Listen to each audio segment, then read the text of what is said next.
Assalamualaikum warahmatullahi wabarakatuh. Bertemu lagi di mata pelajaran Bahasa Indonesia. Pembelajaran hari ini kita akan melanjutkan materi kebahasaan teks laporan percobaan. Yuk kita awali pembelajaran ini dengan membaca basmalah. Bismillahirrahmanirrahim. Silakan simak dengan baik videonya. Selamat belajar. Kaidah kebahasaan pada teks laporan percobaan terbagi menjadi 3. Yang pertama, ada kalimat aktif dan pasif, terbagi lagi menjadi 2, yaitu transitif dan intransitif. Yang kedua, ada kata tugas, diantaranya ada kata depan, kata penghubung, kata seru, partikel pendegas. Dan yang ketiga, yaitu daftar pustaka. Nah, berikut akan disampaikan penjelasan lengkap dari tiap kebahasaan tersebut. Kebahasaan yang pertama yaitu kalimat aktif. Kalimat aktif yaitu kalimat yang subjeknya aktif melakukan sesuatu. Nah, kalimat aktif ini ditandai dengan predikat yang berimbuhan me. Me itu terbagi lagi menjadi mem, men, meny, dan meng, serta imbuhan ber. Nah, kalimat aktif terbagi menjadi 2. Yang pertama ada aktif transitif, yaitu kalimat aktif yang predikatnya memerlukan objek. Berikut contoh kalimatnya. Di sini ada 2 kalimat. Nah, ini yang menandakan kalimat aktif, yaitu kalimat yang predikatnya berimbuhan me dan juga imbuhan ber. Selanjutnya, kalimat aktif intransitif, yaitu kalimat aktif yang predikatnya tidak memerlukan objek. Nah, ini perbedaannya. Apakah ini bisa dikatakan sebagai kalimat? Bisa. Kalimat itu minimal ada subjek dan predikat. Kalimat ini memiliki imbuhan ber dan me. Ini yang menandakan bahwa kalimat tersebut kalimat aktif. Berikutnya yaitu kalimat pasif, yaitu kalimat yang subjeknya dikenai sesuatu pekerjaan, tindakan, atau aktivitas. Kalimat pasif ditandai dengan predikat yang berimbuhan di, ter, dan ke. Nah, kalimat pasif juga terbagi menjadi 2.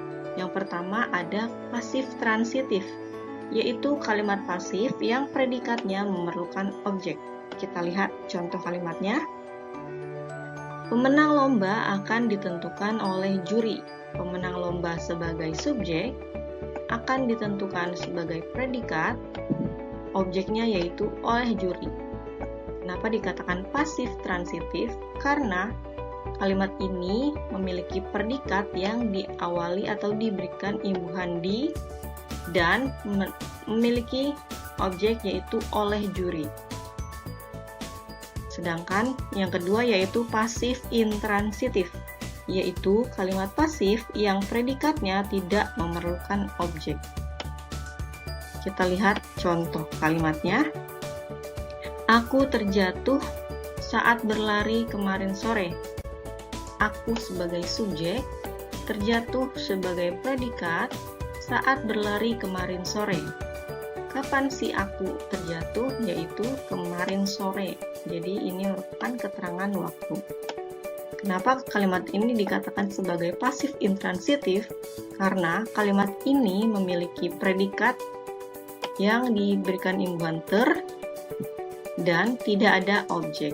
Jadi, hanya terdiri atas subjek, predikat, dan keterangan waktu. Kebahasaan yang ketiga yaitu kata tugas.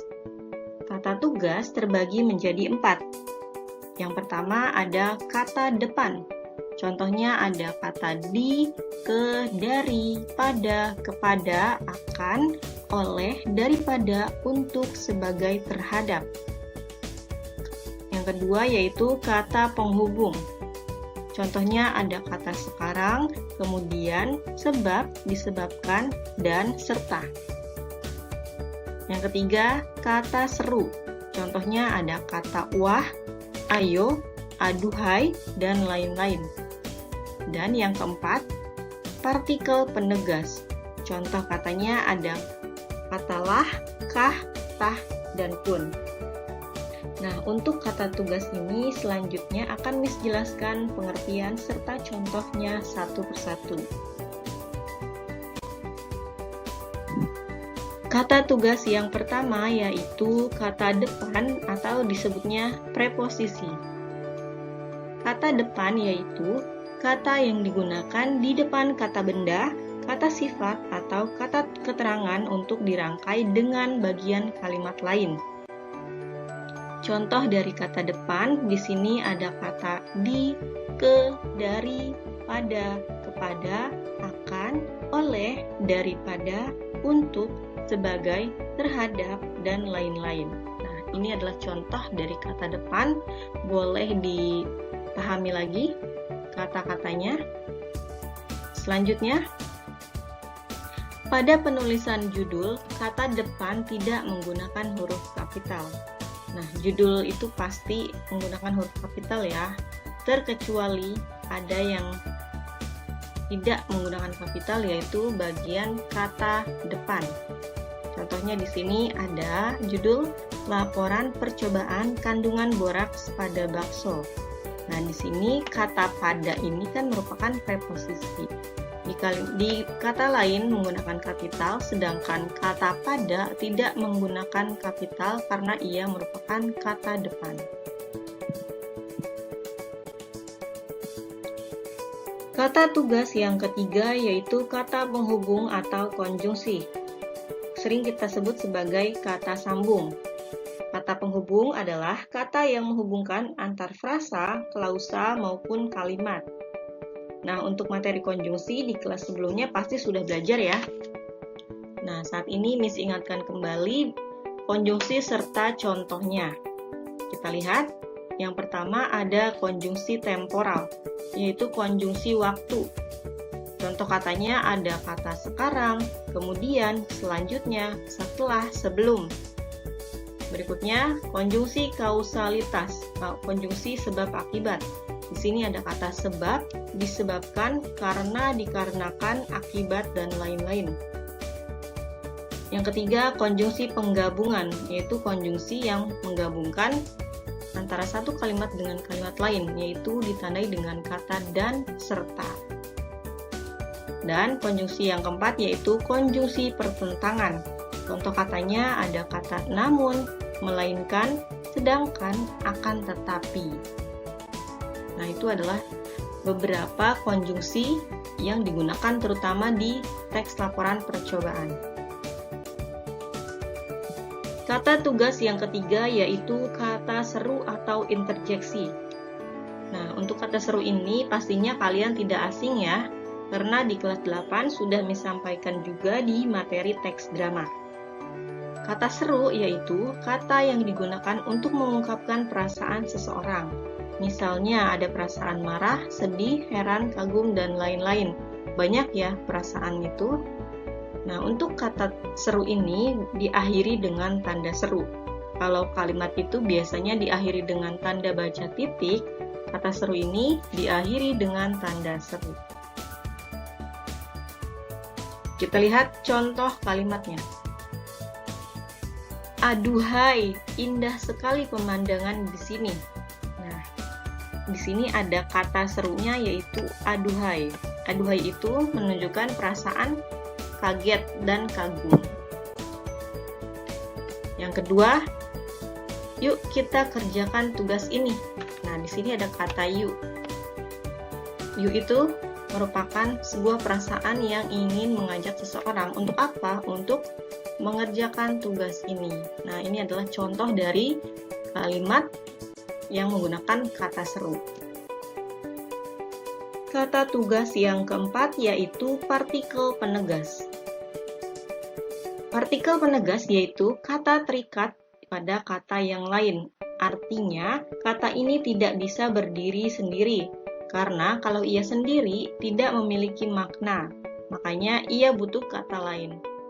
Nah, maksudnya gimana, Miss? Nah, kita lihat dulu dari beberapa bagian pada partikel. Yang pertama ada partikel kah. Partikel kah biasanya digunakan untuk kalimat interrogatif atau kalimat tanya. Nah, partikel kah ini kan kalau berdiri sendiri ini tidak memiliki makna. Tetapi kalau kita tambahkan dengan kata lain di sini, misalnya ada kata siapakah, akankah, bagaimanakah, nah menjadi sebuah kalimat interrogatif atau kalimat tanya. Contoh partikel yang kedua, yaitu partikel pun. Biasa digunakan untuk kalimat deklaratif atau pernyataan. Kalau tadi interrogatif, sekarang deklaratif. Contohnya, ada kata adapun, bagaimanapun, kapanpun, dan lain-lain. Partikel yang ketiga, yaitu ada partikel lah. Digunakan untuk kalimat imperatif. Nah, ini ada istilah-istilahnya ya, ada interrogatif, deklaratif, sekarang imperatif, yaitu kalimat seru. Kalimat seru itu tadi ya ada disebutnya sebagai interjeksi. Nah, di sini ada contoh kata ambillah, majulah. Nah, ada kata lain ditambahkan partikel lah. Dan partikel yang keempat yaitu partikel tah. Digunakan untuk kalimat interrogatif, sama juga seperti partikel kah, tetapi sering dijumpai pada karya sastra Melayu klasik. Contohnya, siapa tah, apa tah, bagaimana tah. Nah, untuk partikel tah ini memang sudah jarang digunakan saat ini. Nah, itu adalah beberapa bagian dari partikel penegas. Selanjutnya kita kembali lagi ke kebahasaan. Nah, ini yang terakhir yaitu daftar pustaka. Sudah pernah belajar menulis daftar pustaka sebelumnya? Nah, kalau belum, sekarang kita belajar menulis daftar pustaka. Karena daftar pustaka itu penting agar kita terhindar dari tindakan plagiasi, dan dengan adanya daftar pustaka ini menjadikan kita mengapresiasi karya orang lain. Nah, jadi daftar pustaka adalah daftar rujukan atau referensi yang berasal dari buku, jurnal, majalah, dan sumber internet yang kita gunakan. Daftar pustaka bisa berasal dari yang pertama buku atau jurnal. Bagaimana penulisannya? Nah, urutannya yaitu Natajukobit, nama pengarang, tahun, judul, kota, dan penerbit. Nah, ini tolong diingat ya urutannya. Kita langsung lihat contoh penulisannya. Nah, kita lihat contoh yang pertama di sini, Prihadi Arif. Jadi untuk nama dibalik, yang tadinya kata pertama menjadi kedua, nah yang kata keduanya di awal. Nah, berarti nama ini seharusnya Arif Prihadi ya, tetapi dibalik. Terus kita berikan tanda koma di kata terakhir dan kata pertama. Selanjutnya dipisah dengan tanda titik antara nama, tahun, yaitu 2007. Kita berikan titik lagi, judul buku, sains biologi. Nah, untuk judul buku ini dicetak miring ya. Selanjutnya kita berikan titik lagi, kotanya Jakarta. Nah, untuk pemisah antara kota dan penerbit bukan titik, tapi titik 2. Terakhir, PT Grafindo Media penerbitnya. Sama halnya seperti kalimat lain, kita akhiri dengan tanda baca titik. Nah, ini contoh daftar pustaka yang namanya hanya terdiri dari 2 kata. Jadi kata terakhir di awal, kata yang di awal ada di akhir, dikembalikan. Sekarang kita lihat untuk yang memiliki katanya itu memiliki namanya 3 kata. Di sini ada nama Arya Wardana Wisnu. Nah, nama aslinya siapa? Berarti nama aslinya Wardana Wisnu Arya. Jadi yang terakhir itu ada di awal, lalu kita berikan tanda koma. Wardana Wisnu. Nah, dua kata di awal berarti tidak perlu dibalik. Selanjutnya pemisah antara nama dan tahun diberikan titik. Tahunnya 2004, kita berikan titik lagi. Judul bukunya, Dampak Pencemaran Lingkungan edisi revisi. Nah, ini sudah diberikan dicetak miring ya judulnya. Kita beri titik lagi, kotanya Yogyakarta, dan kita berikan tanda baca titik 2. Terakhir penerbit Andi. Kita berikan titik lagi. Oke, selanjutnya, ada contoh yang ketiga. Di sini untuk nama yang memang penulisnya banyak, nggak cuma satu orang. Nah, gimana penulisannya? Nah, di sini kita lihat namanya Wijaya Agung.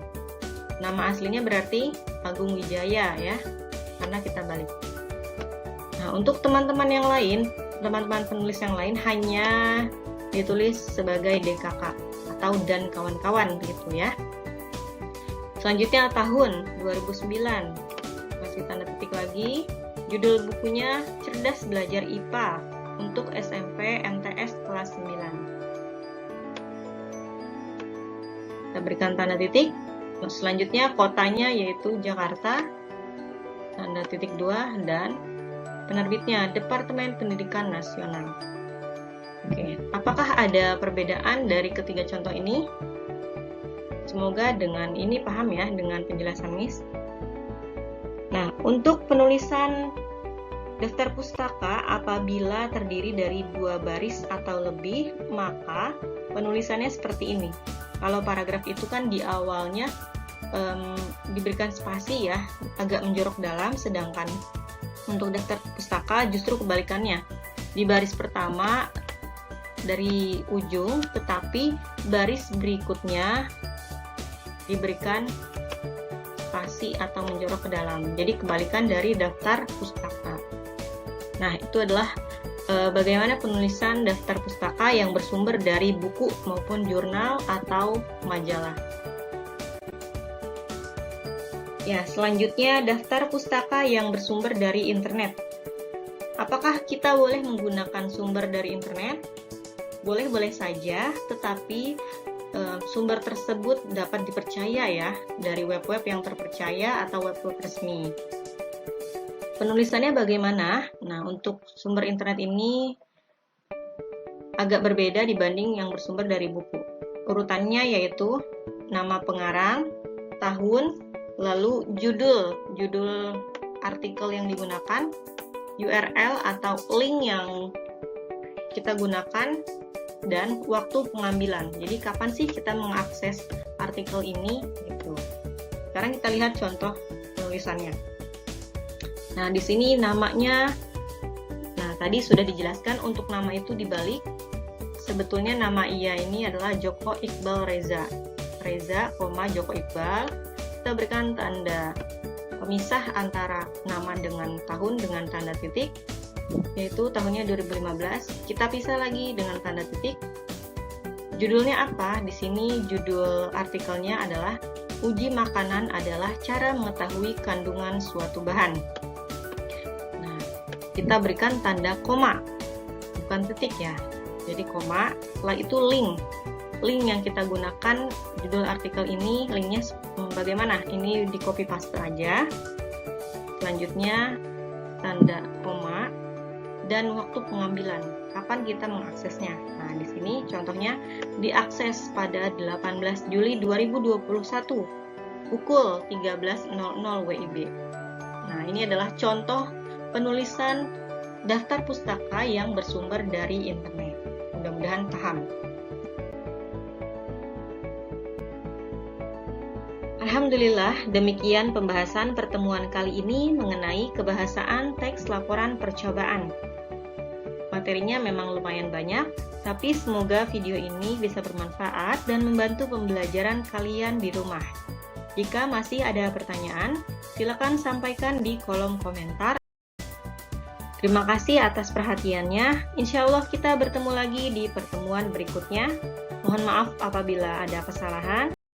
Wassalamualaikum warahmatullahi wabarakatuh.